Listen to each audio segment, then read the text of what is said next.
Relationship হৈছে তাজমহলৰ নিচিনা। দেখাত সুন্দৰ হ'লেও গঢ়াটো বহুত কঠিন। ভালপোৱা দিলেই ভালপোৱা পোৱা নাযায়। পৃথিৱীখন এতিয়া স্বাৰ্থপৰ। সকলোৱে নিব জানে, দিব নাজানে। তুমি যাৰ কাৰণে তোমাৰ ভাল লগা, ইচ্ছা, স্বাৰ্থ এইবোৰ ত্যাগ কৰিবা, এদিন সিয়ে তোমাক ক'ব, মই জানো কৈছিলোঁ এইবোৰ কৰিবলৈ। মন বুজাৰ নিচিনা কোনো নাই আৰু ভুল বুজা মানুহৰ অভাৱ নাই।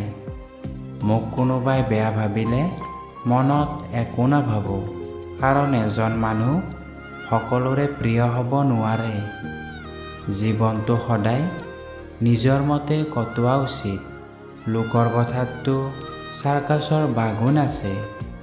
কাৰোবাৰ সম্পৰ্কে কিবা কোৱাৰ আগতে সঁচাটো জনাৰ চেষ্টা কৰিবা, কাৰণ অনুমান কৰি কোৱা সকলো কথা সঁচা নহ'বও পাৰে।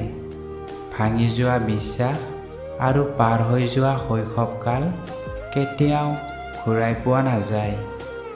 জোৰ আৰু জেদ কৰি সকলো পোৱা গ'লেও কাৰো মন আৰু ভালপোৱা পোৱা নাযায়।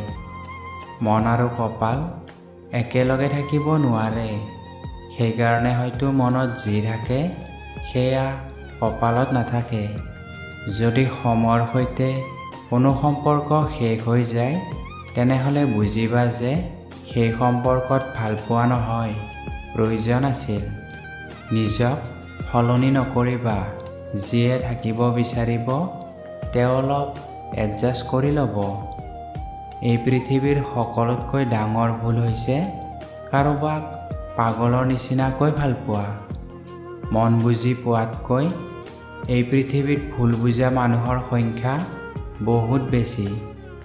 এৰি যদি যাবই লগা হয়, তেনেহ'লে অজুহাত দেখাই নহয়, সঁচা কথা কৈ এৰি যোৱা। প্ৰত্যেক মানুহৰ জীৱনত এনেকুৱা এজন মানুহ থাকেই, যি ভাগ্যত নাথাকিলেও মন আৰু হৃদয়ত সদায় থাকে। জীৱন সলাবলৈ সময় লাগে, কিন্তু কেতিয়াবা সময় সলাবলৈও গোটেই জীৱন লাগি যায়।